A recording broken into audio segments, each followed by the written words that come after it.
முதல்ல நடுவில் நான் 2 நிமிஷம் எந்திரிச்சு போனால் அதுக்கு மன்னிக்கவும். ஏன்னா ஆடியோ லான்ச்சில் இதே மாதிரி ஆச்சு. ரொம்ப நேரம் அடக்க முடியாமல் உட்காந்துருந்தேன்.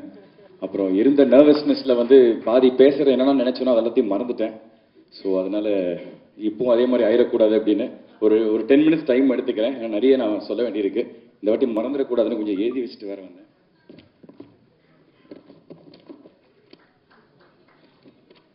இல்லை, முதல்ல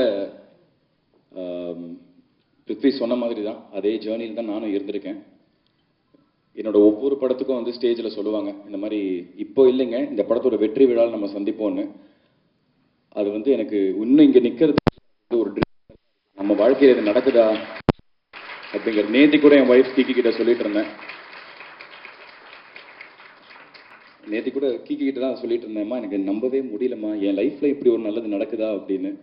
ஸோ இந்த வெற்றி படம், இதை வெற்றி படம் ஆக்கிய பத்திரிகை நண்பர்கள், ஊடக நண்பர்கள், மக்கள் எல்லாருக்குமே ரொம்ப ரொம்ப நன்றி. Thank you for giving me this success.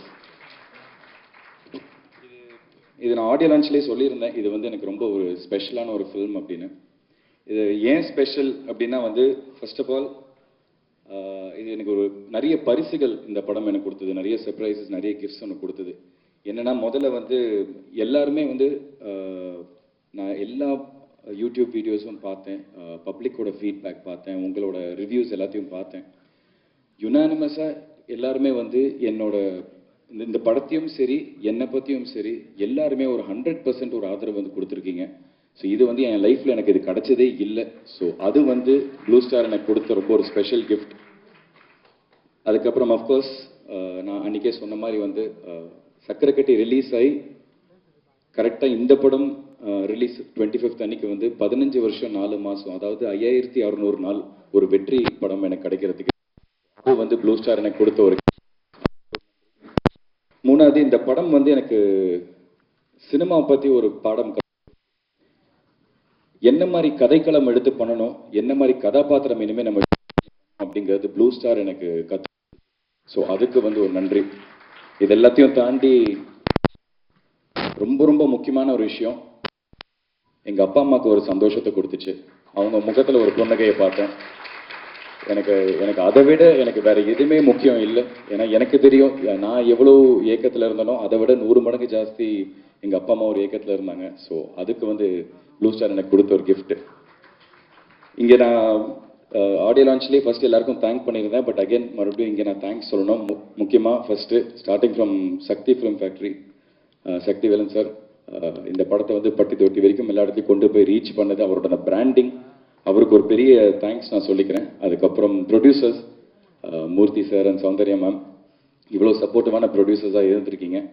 And again எங்கள் எல்லாருக்குமே ஒரு பெரிய பிராண்ட் இந்த படத்தை திரும்பி பார்க்க வச்ச ரஞ்சித்னா, தேங்க்யூண்ணா. நானும் அவர்கிட்ட ஆரம்பத்துலேருந்து கேட்டுட்டு இருந்தேன், கரெக்டான படத்தில் வந்து உனக்கு கொடுக்குறேன் அப்படின்னு சொல்லி கரெக்டான படம் ப்ளூ ஸ்டாரை எனக்கு கொடுத்தாரு. ரொம்ப ரொம்ப thanks. Coming to my writer and director, இவங்க 2 பேரும் நான் ஒன்றா பார்க்குறேன். ஏன்னா 2 பேருமே சேர்ந்து தான் இந்த படத்தை எழுதியிருக்காங்க. இந்த ரைட்டருங்கிறது எவ்வளோ முக்கியங்கிறது வந்து எனக்கு எங்கள் அப்பா கிட்டேருந்து தான் நான் உணர ஆரம்பித்தேன். ஏன்னா ஒரு ரைட்டர் டிசைட் பண்ணால் மட்டும்தான் அந்த படம் வெற்றி படமாக இல்லையாங்கிறது அங்கே டிசைட் ஆகும். அந்த ரைட்டிங் அவ்வளோ பியூட்டிஃபுல்லாக இருந்துச்சு. இதை நான் ஸ்கிரிப்ட் படிக்கிறப்போ, அதாவது ஈஸியான விஷயத்தை என்கிட்ட கொடுத்துட்டாங்க. 80% கஷ்டமான வேலையை வந்து அவங்க பண்ணாங்க அந்த ரைட்டிங்கில் கொண்டு வருது. அந்த மீதி அவங்க எழுதின விஷயத்த அப்படியே நான் டெலிவர் பண்ணுற மட்டும்தான் என்னோட வேலை. ஸோ இன்னைக்கு எல்லாருமே இவ்வளோ கைத்தட்டல், இவ்வளோ பாராட்டுகள் வருதுன்னா அது அந்த ரைட்டிங்கில் இருந்ததுனால மட்டும்தான். ஸோ அதனால என்னோட ரைட்டர் தமிழ் பிரபானா அண்ட் என்னோட டைரக்டர் பிரதர் அப்படி. ஸோ பிரதர் ரொம்ப ரொம்ப தேங்க்ஸ் பிரதர். அதுக்கப்புறம் இந்த படத்தில் ஒர்க் பண்ண மற்ற டெக்னீஷியன்ஸ் இதெல்லாம் தான் அன்றைக்கி நான் அடக்க முடியாமல் அன்றைக்கி நான் மறந்துட்டேன். டிஓபி தமிழ் பிரதர், 20 நாள் ஷூட்டிங் முடிச்சுட்டு ஒரு நாள் ரூமுக்கு நானும் அசோக் பிருத்திலாம் போயிட்டு இருந்தோம். அப்போ வந்து என்னை கூப்பிட்டாரு, ப்ரோ ஒரு நிமிஷம் ப்ரோ அப்படின்னாரு. என்ன பிரதர்ண்ணா, இந்த நீங்கள் இப்படி பேட்டிங்கில் நிற்கிறீங்க, அப்போ பால் இந்த பக்கம் அப்படி போயிட்டே இருந்துச்சு, அப்போ அம்பையர் ஆவனா இப்படி கையை தூக்கிட்டு இருந்தார் அப்படின்னா என்ன பிரதர்? பிரதர் என்ன பிரதர் சொல்றீங்க? இல்ல பிரதர் இப்படி நின்று இருந்தீங்களா? இல்ல பிரதர் அதை சொல்லல, நீங்க என்ன கேட்குறீங்க உங்களுக்கு புரியுதானே? இல்ல பிரதர் புரியலன்னு தான் கேட்குறேன். உங்களுக்கு கிரிக்கெட்டை பற்றி ஏதாவது தெரியுமா பிரதர்? பிரதர் சுட்டு போட்டால் எனக்கு வராது கிரிக்கெட்டு, அதோட ஏபிசிடியே தெரியாது, எனக்கு பிடிக்கவும் பிடிக்காது. யாராச்சும் கிரிக்கெட் ஆடிட்டு இருந்தாங்கன்னா அங்கே போய் பாலை திருடி உள்ளே போய் ஒளிச்சு வச்சிருவேன். மேட்ச் ஓடிடுச்சுன்னா பிளக்க பிடிக்கி விட்டு வந்துடுவேன். ஏங்க இல்லை பிரதர், அது என்னமோ தெரியல. அப்படி எப்படி பிரதர் இந்த படத்தில் கமிட் ஆனீங்க கிரிக்கெட் படம்னு? இதை சொன்னால் எனக்கு கமிட் பண்ண மாட்டாங்க பிரதர், அதனால சொல்லாம மறைச்சிட்டேன் அப்படின்னாரு. ஆனா அதுலயும் a lot of respect, because இந்த ஸ்போர்ட்டை பத்தி எதுவுமே தெரியாம அதை கத்துக்கணும்னு ஒரு ஆர்வத்தை எடுத்து, அதை தெரியாம நடிக்கிறது ஒரு கலை தான். ஸோ அதனால அதை கத்துக்கணும்னு ஒரு ஆர்வமா எடுத்து, இன்னைக்கு சினிமாட்டோகிராஃபிக்குன்னு தனியா அவர் பேர் போடுறப்போ எல்லாரும் பர்டிகுலரா மென்ஷன் பண்றப்போ அவ்வளோ பாராட்டுகள். ஸோ அவருக்கு என்னோட நன்றி. ஏன்னா எவ்வளவு ஷாட்ஸ் எனக்கு தெரியும். அந்த ஒரு ஹெவியான ஒரு கேமரா தோல்ல போட்டு ஃபுல்லா ஹேண்ட் ஷாட்ஸ் ஹேண்டில் பண்ணியிருந்தாரு. அது ரொம்ப ரொம்ப கஷ்டம். ஸோ வாழ்த்துக்கள் தமிழ் ப்ரோ. எடிட்டர் செல்வா, அதாவது கிட்டத்தட்ட எனக்கு தெரிஞ்சு ஃபர்ஸ்ட் ரா ஃபுட்டேஜ் எடுத்துட்டு போய் அவங்க டம்ப் பண்றப்போ ஒரு 20 மணி நேரம் ஃபுட்டேஜ்னு நினைக்கிறேன். அவ்வளோ பெரிய ஒரு ஃபுட்டேஜை ஏன்னா அவ்வளோ கிரிக்கெட் மேட்சஸ் விளையாடி இருந்தோம். ஸோ அவ்வளோ பெரிய ஒரு ஃபுட்டேஜை ஒரு 3 மணி நேரத்துக்குள்ள சுருக்கி அதை என்கேஜிங்காக இன்ட்ரெஸ்டிங்காக மக்களுக்கு கொண்டு போய் கொடுத்துருக்கீங்க. ரொம்ப ரொம்ப தேங்க்ஸ் பிரதர். அண்ட் ஃபர்ஸ்ட் எங்களுக்கு ஃபீட்பேக் செல்வா அவர்கிட்ட தான், இந்த படம் எல்லாருக்குமே ஒரு பெரிய படமாக வரும் அப்படின்னு. ஸோ ரொம்ப நன்றி brother. Music director of course Govind வசந்தோட சாங்ஸ்னால தான் இன்னைக்கு ஃபர்ஸ்ட் இந்த படம் வெளியில போய் பட்டி தொட்டி வரைக்கும் போய் ரீச் ஆயிருக்குன்னா அது கோவிந்த் வசந்தா அவரோட சாங்ஸ் தான். அவருக்கு பக்கபலமா இருந்த அறிவு பிரதர், ரொம்ப ரொம்ப அவருக்கு நன்றி. இந்த படத்துல பாடின எல்லா சிங்கர்ஸ் அண்ட் எல்லா மியூசிஷியன்ஸ் எல்லாருக்குமே. அசிஸ்டன்ட் டைரக்டர்ஸ் அங்கெங்கேன்னு மாடு மாதிரி ஓடி ஓடி அலைஞ்சு அந்த ரோட்ல பிளாக் பண்ணி ஒருத்தர்கிட்ட கண்டமேனிக்கு திட்டு வாங்குறது, அதெல்லாத்தையும் கேட்டு சிரிச்சுட்டு தேங்க்யூங்க அப்படின்னு சொல்லிட்டு அந்த திட்டெல்லாம் வாங்கிட்டு எங்களுக்கு அவ்வளோ தூரம் ஓடி ஓடி வேலை பார்த்தாங்க. ஏன்னா ஒரு சின்ன ஆம்பியன்ஸ்ல நடக்கிற படம் இல்லை, ஒரு ஜாகிரபியை பேஸ் பண்ணி அவ்வளோ பெரிய இடத்துல வச்சு எடுக்கிற ஒரு படம். ஸோ பயங்கரமா அவங்க உழைச்சிருக்காங்க. ஸோ அந்த அசிஸ்டன்ட் டைரக்டர்ஸ், அதுக்கப்புறம் எல்லாருமே டெக்னிக்கல் க்ரூலேருந்து லைட்டை தூக்குன லைட்மேன்லேருந்து ப்ரொடக்ஷன்ல வேலை பார்த்த அண்ணா அக்கா எல்லாருக்குமே ஒரு பெரிய நன்றி. எல்லாருக்குமே ஒரு பெரிய ஒரு உழைப்பு போட்டிருக்காங்க இந்த படத்துல. அப்புறம் முக்கியமா blue star boys and alpha boys, இந்த படத்துல எல்லாருக்குமே ஒரு முக்கியத்துவம் கொடுத்திருக்காங்க. ஸோ அதுல ஆல்ஃபா பாய்ஸ் குரூப்ல இருந்த தாமு, தருண், வெற்றி, முரளி, பிரகாஷ், அதுக்கப்புறம் ப்ளூ ஸ்டார் பாய்ஸ்ல இருக்கிற சுதாகர், ராகுல், உதய், விக்கி, ரிஷி, கவின், இவங்க எல்லாருக்கும், ஜெயண்ட் 11 எங்களோட ஃபைனல்ஸ்ல எங்களோட விளையாடின ராகவ், விக்னேஷ், சச்சின், ரஞ்சித் அண்ட் முக்கியமா கோச் பாலாஜி, இவங்க எல்லாருக்குமே ரொம்ப ரொம்ப நன்றி. ஒரு வழியா எல்லாம் கொஞ்சம் நர்வஸ்னஸ் இல்லாம பேசியிருக்கேன்னு நினைக்கிறேன். இது எல்லாத்தையும் தாண்டி எனக்கு இந்த படத்துல கிடைச்ச ஒரு மிகப்பெரிய பரிசு. நான் ஒரு விஷயத்த படிக்கணும்னு நினைக்கிறேன். இது எனக்கு நேற்றுக்கு ஒரு ப்ரோக்ராம் போயிருந்தோம், ஜி தமிழோட ஒரு ப்ரோக்ராமுக்கு. ஸோ எனக்கு சர்ப்ரைஸ் பண்ணோன்னு சொல்லி அவங்க ஒரு வேலையை பார்த்துருந்தாங்க. என்னன்னா எங்கள் அப்பா கிட்ட ஒரு கடிதத்தை எழுதி வாங்கிட்டு வந்திருந்தாங்க. இந்த கடிதம் நான் படிக்கிறப்போ நேற்றுக்கு எனக்கு ரொம்ப இமோஷனல் ஆயிடுச்சு. பிகாஸ் வீட்டில் இருக்கிற எல்லா அப்பா பையன் மாதிரி நானும் எங்கள் அப்பாவும் பெருசாக அவ்வளோவெல்லாம் பேசிக்க மாட்டோம். டைனிங் டேபிள் உட்காந்து சாப்பிடும் போது கூட நான் சாப்பிடுவேன், அவர் சாப்பிடுவார், நான் போயிடுவார். ஏதாவது சினிமா பார்த்து வந்தால் மட்டும் அந்த சினிமா பற்றி ப்ளஸ் அண்ட் மைனஸ் இதெல்லாம் நாங்கள் டிஸ்கஸ் பண்ணுவோம். ஸோ அதை தாண்டி எனக்கு எங்கள் அப்பாவுக்கு எந்த விதமான ஒரு கான்வர்சேஷன் பெருசாக லைஃப்பில் ஒரு தோளுக்கு மேலே வளர்ந்ததுக்கப்புறம் எந்த விதமான கான்வர்சேஷன் இருந்ததில்லை. ஆனால் ஒரு 15 வருஷம் நான் சொன்ன அந்த எனக்கு இருந்த அந்த ஒரு ஏக்கம் அவருக்கும் இருந்திருக்கு. அந்த 15 வருஷம் அவர் பேசாமல் என்கிட்ட இருந்தது எல்லாமே இந்த ஒரு 4 பக்கத்தில் அவர் எழுதி கொடுத்துருந்தாருங்கிற நான் ரொம்ப உணர்ந்தேன். ஸோ இதை நான் கண்டிப்பாக இது எல்லாருக்கும் படிக்கணும்னு நினைக்கிறேன். Sorry if I'm taking some time. என் பிரிய மகன் சிங்காவுக்கு உன் அன்பு அப்பா ஆசை முத்தங்களுடன் எழுதும் கடிதம். அநேகமாக இதுதான் முதல் கடிதமாக இருக்கும்னு நினைக்கிறேன். ஏன்னா கடிதங்கள் மூலமாக நம்ம பேசுகிற அளவுக்கு ஒரு பெரிய இடைவெளி இருந்ததே இல்லை. அதோட எனக்கு இங்கிலீஷ் எழுத வராது, உனக்கு தமிழ் படிக்க வராது. அது முழுசா உண்மை இல்லைங்க, தமிழில் தான் எழுதியிருக்கு, நான் படிச்சுட்டு இருக்கேன். அவர் கையெழுத்தா எனக்கு அவ்வளோவா புரியாது. எனக்கு இங்கிலீஷ் எழுத வராது, உனக்கு தமிழ் படிக்க வராது. இப்போ இல்லை, சின்ன வயசுல இருந்து நீ வேட்டியை மடிச்சுக்கிட்டு படத்துல டயலாக்ஸ் நீ கேட்டு மன நடிச்சு. இப்ப காலங்கள் வேகமா உருண்டோடி உனக்கு கல்யாணமா ஆயிருச்சு. சின்னப்போ நீ ஒரு சின்ன டைலமால இருந்த. அதாவது உனக்கு கிரிக்கெட் ரொம்ப நல்லா வருதுன்னு உங்க ஸ்கூல் கிரிக்கெட் கோச் உன்னை அதுல விட்டா நல்ல பிளேயரா நீ வர வாய்ப்பு இருக்கு அப்படின்னு உங்க அம்மா மூலியமா எனக்கு ஒரு தகவல் ஒன்று வந்துச்சு. பெத்தவங்களா குழந்தைங்களுக்கு முதல்ல நல்ல படிப்பு தான் கொடுக்க வேண்டியது நம்ம கடமை. அதனால வந்து அதை கொடுப்போம்.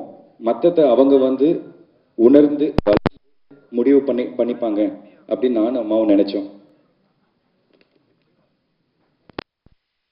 ஆனா சும்மா கடந்த சங்க ஊதிக்கு எடுத்த கதையா ஒரு நாள் நான் ஒரு டயலாகை எழுதி படிச்சு பார்த்துட்டு இருக்கிறப்போ நீ திடீர்னு அந்த ரூம்குள்ள நுழைஞ்ச. நான் வாயை வச்சுக்கிட்டு சும்மா இருக்காம, டே சிங்கா, என் படத்துல உன் வயசுல என் மகனை நடிக்கிற மாதிரி ஒரு கேரக்டர் இருக்கு, நீ நடிக்கிறியான்னு கேட்டேன். நீ நடிக்கிறியான்னு கேட்டேன், நான் யோசிக்காம கேட்டேன். நீயும் சாதாரணமா ஓகே நடிக்கிறேன், என்ன பண்ணணும்னு நீயும் சொல்லிட்ட.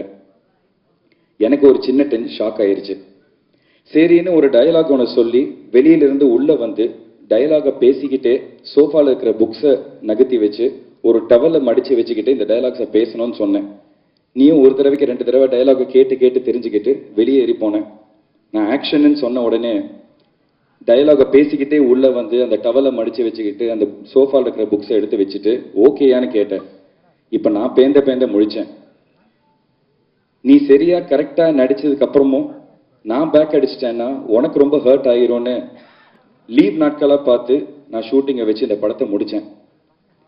அது கிரிக்கெட்ல இருந்து உன் ரூட்டை நடிகனா திசை மாத்திருச்சு. அதுக்கப்புறம் உனக்கு சக்கரக்கட்டி படத்துல எல்லாம் அமைஞ்சும் சக்சஸ் சரியா அமையல. அடுத்தடுத்து அது தொடர வீட்டுல எல்லாருமே டிஸ்டர்ப் ஆனோம். ஆனா நானும் மம்மியும் உனக்கு கரெக்டான டேலண்ட் இருக்கு, தன்னம்பிக்கையை மட்டும் விட்டுறாதேன்னு நாங்க உன்னை என்கரேஜ் பண்ணிக்கிட்டே இருந்தோம். நீயும் விட்டுறக்கூடாதுன்னு அப்பப்போ கொஞ்சம் சோர்ந்து போவேன். ஆனா விடாம ஹார்ட் ஒர்க் பண்ணிக்கிட்டே இருந்த.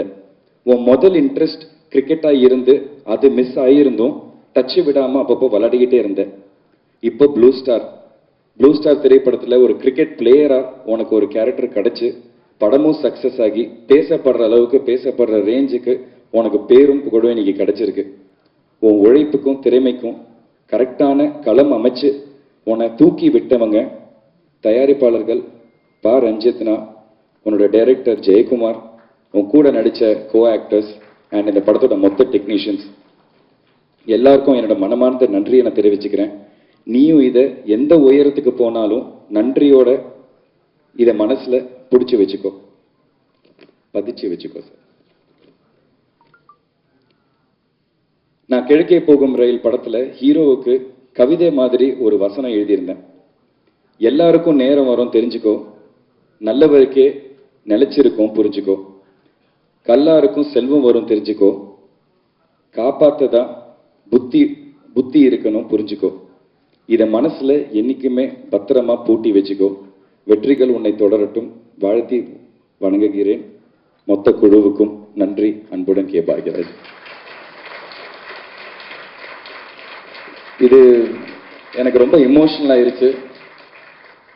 ஏன்னா எனக்கு நல்லா ஞாபகம் இருக்கு, எங்க அம்மா என்கிட்ட சொல்லியிருக்காங்க, எங்க அப்பா கண்ணீர், நிறைய பேரை நான் லான்ச் பண்ணியிருக்கேன், நான் நிறைய பேருக்கு ஒரு பெரிய லைஃப் கொடுத்துருக்கேன், ஆனா என்னால என் பையனுக்கு அந்த விதமான ஒரு பிரேக்கை கொடுக்க முடியலன்னு. ஸோ அன்னைக்கு நான் யோசிச்சுட்டே இருந்தேன், எனக்கு ஒன்றும் பெரிய வெற்றிலாம் வேணாம், அந்த கண்ணீரை துடைக்கிற அளவுக்கு ஒரு சக்சஸ் எனக்கு கிடைச்சா போதும், அவர் சிரிச்சு ஒரு நாள் நான் பார்க்கணும், எனக்கு அது போதும்னு. அது இன்னைக்கு ப்ளூ ஸ்டார் மூலமா எனக்கு கிடைச்சிருக்கிறது எனக்கு ரொம்ப ரொம்ப சந்தோஷமா இருக்கு. அதை நான் ரொம்ப மனப்பூர்வமா நம்புறேன். ஸோ இது மனசார ஒரு விஷயம் சொல்றேன், உங்க எல்லாருக்குமே, இங்க இருக்கிற எல்லாருக்குமே ரொம்ப ரொம்ப ரொம்ப நன்றி. இது நான் என்னைக்குமே கண்டிப்பா ரஞ்சித்னா, ப்ரொடியூசர்ஸ், ஜெயினா, தமிழ் பிரபானா, நான் என்னைக்குமே இந்த நன்றியை நான் மறக்கவே மாட்டேன்.